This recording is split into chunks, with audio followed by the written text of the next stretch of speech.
Le cas de la marque sans domicile fixe ou le passage des Alpes d'animal carthaginois compté aux mordus.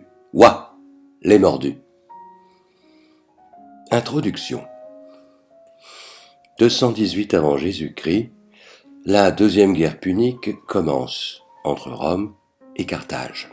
Oui, les mordus, après la philosophie, l'art, la publicité, la psychologie et la littérature, toute discipline convoquée afin d'étayer et féconder nos précédentes contributions, cette semaine voit l'entrée en scène de l'histoire, épaulée de la stratégie militaire.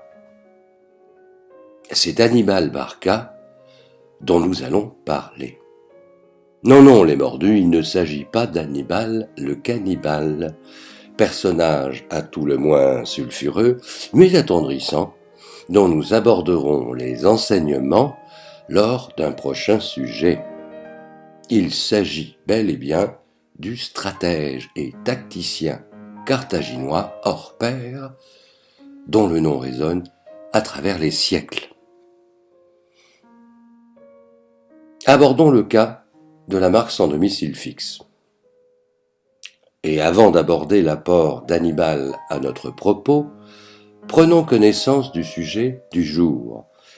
Créé et designé par l'auteur, Sans domicile fixe nous donne l'occasion d'aborder plusieurs notions en jeu dans le marketing de conception. Nous y reviendrons. L'argument de la marque est une gamme de t-shirts et objets personnels pour rire de tout, la crise, l'époque, soi-même. Observons-en tout d'abord quelques applications concrètes. Par exemple, quelqu'un a vu mon job? Ou t'as une place sous ton pont? Ou encore, t'as pas un plan social à prêter? Bien. Désormais, ouvrons le capot et auscultons-en le moteur. Traditionnellement, polos et t-shirts affichent leur marque ainsi. Même si l'arboration d'un signe de marque pose déjà question au plan du bon goût, nous restons ici sobres, discrets, plutôt élégants. Mais la tendance bling-bling de l'époque nous a déjà rendus ici.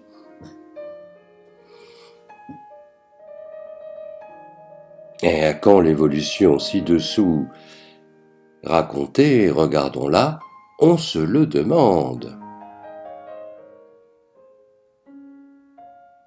Bref, l'exhibition appuyée des marques dont le consommateur, quel vilain mot, déjà employé par l'économiste Adam Smith au XVIIIe siècle, les économistes ne semblent pas poètes, dont le consommateur, disions-nous, revendique les valeurs et le style de vie est de nos jours fort prisé. Toute honte but. Nous pourrions dupliquer l'exercice avec moult autres marques, bien évidemment, mais l'exemple choisi force le trait ainsi que nous le souhaitions. Petite question. Sur 100 porteurs de vêtements et accessoires de cette marque, combien pratiquent le sport représenté? La réponse ne se donne pas en pourcent, mais bien en pour 1000. Pourquoi alors tant de clients de cette marque? Eh bien, parce qu'opère un phénomène appelé identification en psychologie. Arborer un article griffé, c'est se sentir un peu dans la peau et dans l'univers de la marque en question. Se sentir valorisé, le grand mot est lâché. Afin de serrer et de rester le plus serré possible sur notre propos, nous n'entreprendrons pas ici une longue exploration du pourquoi de ce phénomène et de son ancrage dans les siècles. Contentons-nous d'en observer l'amplification toujours plus forte. Chaque marque surenchérit sur cet axe de la valorisation. Et le phénomène devient si caricatural et universel que place vient à se créer pour une marque en parfait contre-pied, pour une identification inverse et décalée. Cette marque sera sans domicile fixe ou la revendication simulée d'être à la rue. Revendication qui pourra également représenter une satire légère des travers de l'époque et que l'on pourra prendre plaisir, elle aussi, à arborer. Remarquons au passage les connotations de ce syntagme, sans domicile fixe, bien illustratif de notre temps. Il y a quelques décennies encore, c'est le Boudu sauvé des eaux, Jean Renoir en 1932, magistralement campé par Michel Simon, qui occupait l'imaginaire collectif du clochard.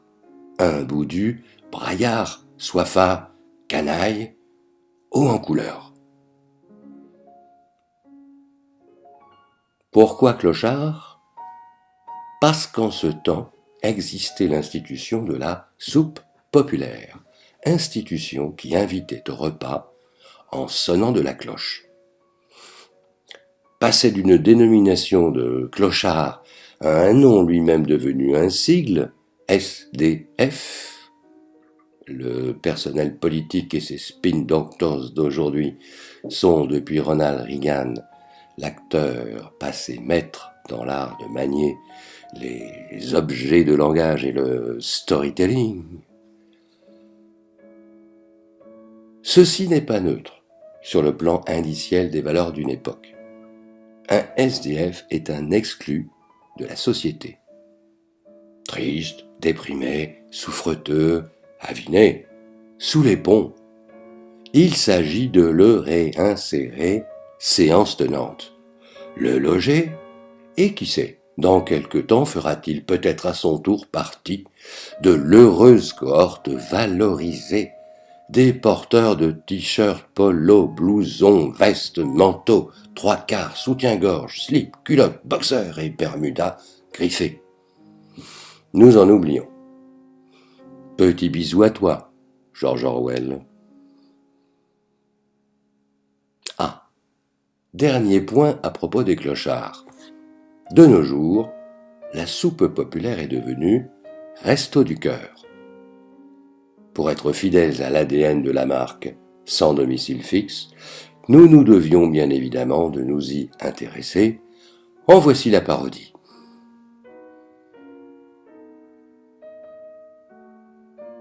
Allez, sacré Boudu, à ta santé, Chin.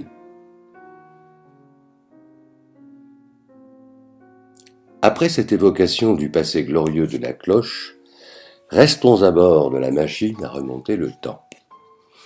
218 avant Jésus-Christ, avons-nous dit, deuxième guerre punique, Hannibal Barca.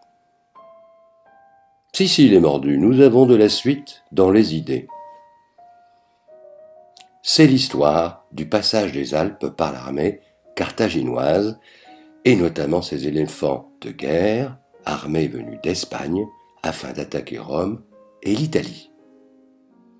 En 218, les consuls romains sont Publius Cornelius Scipion, le père de Scipion l'Africain, vainqueur plus tard d'Hannibal à la bataille de Zama, et Tiberius Sempronius Longus. Tous deux, et derrière eux le Sénat de Rome, sont persuadés qu'Hannibal va longer la côte méditerranéenne entre l'Espagne et l'Italie. On ne franchit pas les Alpes avec des éléphants, voyons. Francius Hollandus, alias Mimolette, opine vigoureusement. ils attendent l'armée carthaginoise le long de la côte, main en visière vers l'Espagne. Hannibal surgit sur leurs arrières et flanque une série mémorable de déculottés aux Romains. Rappelons au passage que parfois l'histoire se répète. En juin 1940, lors de la percée de Sedan, Heinz Guderian et ses Panzers franchissent la forêt des Ardennes. « On ne franchit pas les Ardennes avec des chars, voyons », affirme l'état-major français. Mimolette, toujours vert au long des siècles, opine péremptoirement. Ce faisant, les susdits chars mettent ventre en l'air les alliés, anglais et français. Ce sera la course à la mer qui ne cessera qu'avec l'encerclement des mêmes français et anglais dans la poche de Dunkerque. Reprenons et finissons. En parallèle à la course à la mer qu'ont engagé les signes extérieurs d'un certain chic de notre époque, cheminent en France à contre-marche la morosité de l'économie, la dégradation des conditions de vie pour un nombre chaque année plus élevé de citoyens, l'absence de perspectives claires d'amélioration. Stoppons là notre grise énumération, bref, c'est la crise. Pourquoi dans ce cas ne pas décider d'exorciser les malheurs du temps par le rire et la dérision? Pourquoi ne pas carrément prendre le contre-pied de l'addiction aux marques ostensibles et créer une griffe résolument dédiée à la crise? Frottons les deux silex de l'addiction aux marques d'une part et de la crise d'autre part pour observer les étincelles rigolardes qui pourraient en jaillir. En conclusion, c'est ainsi qu'est né Sans domicile fixe, fruit de l'observation d'une tendance à l'outrance d'un marché, la mode, et d'une lecture d'un phénomène de société, la crise. Les enseignements pour le marketing de conception en sont alors: face à un territoire, un marché, forgeons-nous nos propres cartes et suivons Hannibal et ses éléphants. Cherchons le passage des Alpes, quittons le troupeau des marketeurs moutonniers pour nous tailler notre propre chemin dans la jungle de la société qui nous entoure. Et forgeons nos propres mots chiens, nos propres concepts à même de mordre dans les marchés de leurs belles dents, sans préjugés fixes, sans domicile fixe. Ouah, les mordus! Thierry Trian-Desmarais, Paris, le 27 septembre 2014.